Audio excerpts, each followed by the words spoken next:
गुलाम वंश के बाद हम देखेंगे खिलजी वंश।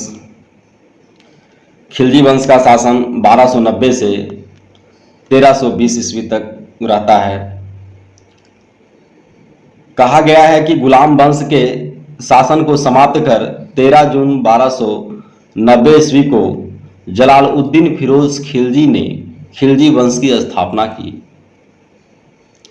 इसने किलोखरी को अपनी राजधानी बनाता है। जलालुद्दीन की हत्या 1296 ईस्वी में उसके दामाद और भतीजा जो थे अलाउद्दीन खिलजी ने कड़ा मानिकपुर में कर दी। कड़ा मानिकपुर इलाहाबाद में स्थित है।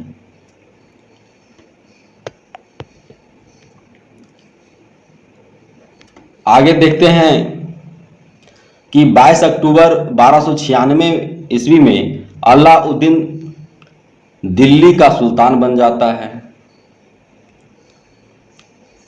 अलाउद्दीन के बचपन का नाम अली तथा गुरसाप था।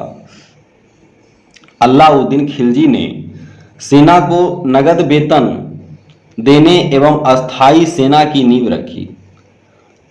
दिल्ली के शासकों में अलाउद्दीन खिलजी के पास सबसे विशाल अस्थाई सेना थी।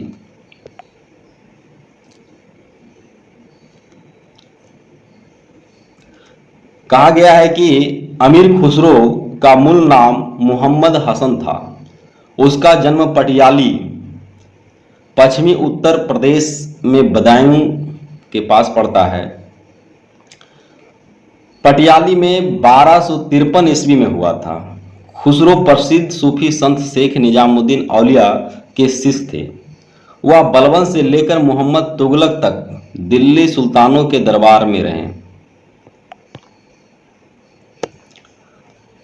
इन्हें तूतीय हिंद, भारत का तोता के नाम से भी जाना जाता है। सितार एवं तबले के आविष्कार का श्रेय अमीर खुसरो को ही दिया जाता है।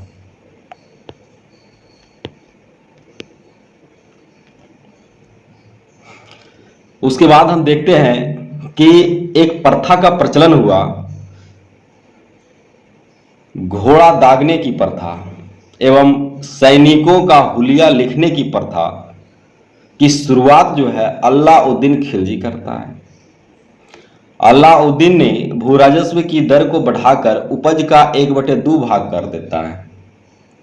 इसने खमस को कहा गया लूट का धन, खमस में सुल्तान का हिस्सा 1/4 भाग के स्थान पर 3/4 भाग कर दिया।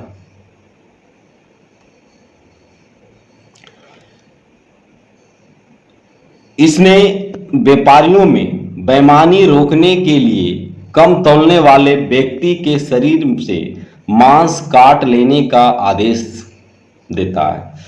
इसने अपने शासनकाल में मूल नियंत्रण प्रणाली को दृढ़ता से लागू करता है।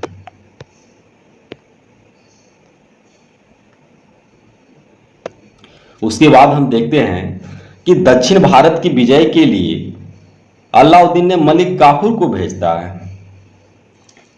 जमैता खान मस्जिद, अलाई दरवाजा, सिरी का किला तथा हजार खंभा महल का निर्माण अलाउद्दीन खिलजी ने करवाया था।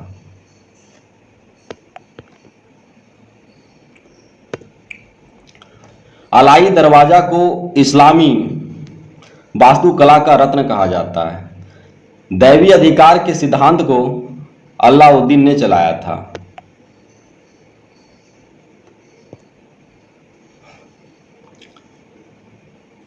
बाजार नियंत्रण के लिए अलाउद्दीन खिलजी द्वारा बनाए जाने वाले नवीन पद क्रमशः इस प्रकार थे।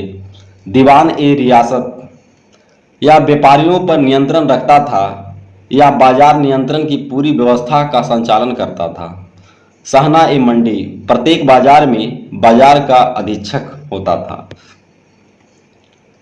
बरीद, बाजार के अंदर घूमकर बाजार का निरीक्षण करता था। मुनहियान व गुप्तचर, गुप्त सूचना प्राप्त करता था। यह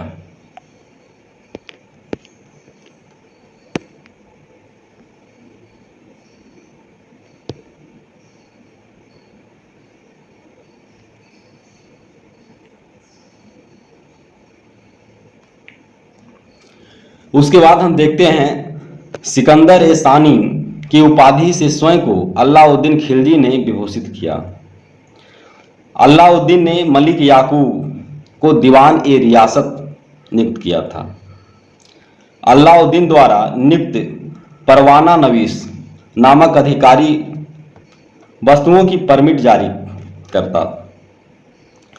सहना ए मंडी यहाँ खाद्यान्नों को बिक्री हेतु लाया जाता था। सराय ए अदल यहाँ वस्त्र, शक्कर, जड़ी बूटी, मेवा, दीपक का तेल एवं अन्य निर्मित वस्तुएं बिकने के लिए आती थी।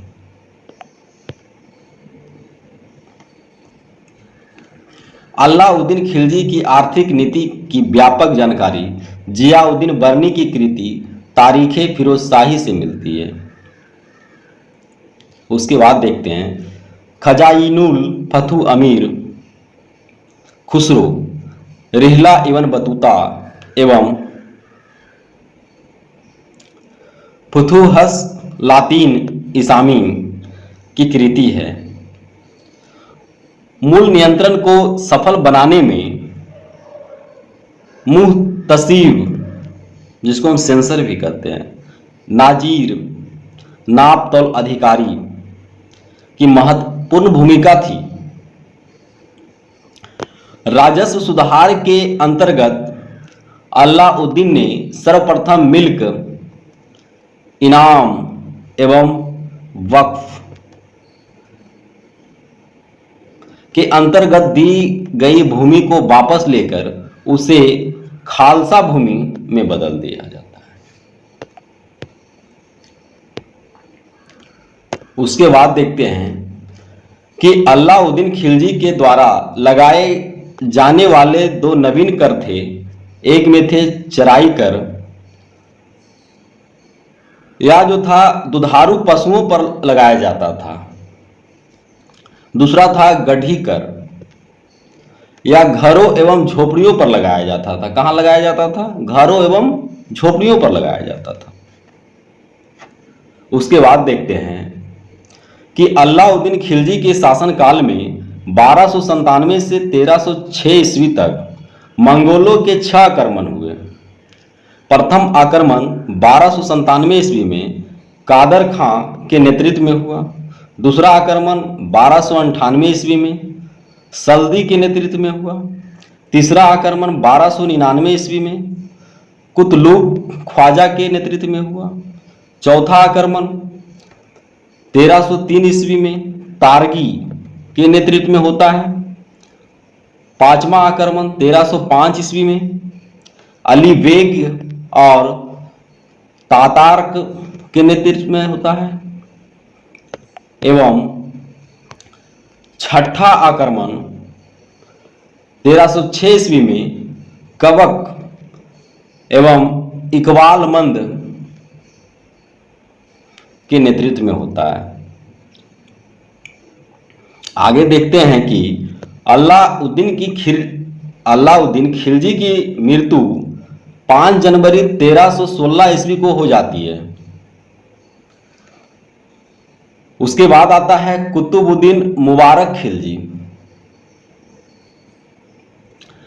जो 1316 ईस्वी को दिल्ली के सिंहासन पर बैठा। इसे नंगन स्त्री पुरुष की संगत पसंद थी। कुतुबुद्दीन मुबारक खिलजी को नंगन स्त्री पुरुष की संगत पसंद थी और सिंहासन पर कब बैठता है? तो 1316 ईस्वी को। उसके बाद देखते हैं कि मुबारक खिलजी कभी कभी राज दरबार में स्त्रियों का वस्त्र पहनकर आ जाता था। बर्नी के अनुसार मुबारक कभी कभी नंगन होकर दरबारियों के बीच दौड़ा करता था। नग्न होकर दरबारियों के बीच दौड़ा करता था।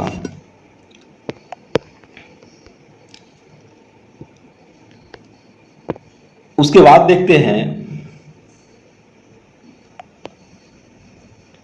कि मुबारक खां ने खलीफा की उपाधि धारण की थी। मुबारक के वजीर खुसरो खां ने 15 अप्रैल 1320 ईस्वी को इसकी हत्या कर दी। किसकी कर दी? मुबारक खिलजी की, और स्वयं दिल्ली के सिंहासन पर बैठ गया। खुसरो खां ने पैगंबर के सेनापति की उपाधि धारण की थी। अगला अध्याय देखेंगे तुगलक वंश, जिसका शासन 1320 से 1398 ईस्वी तक चलता है।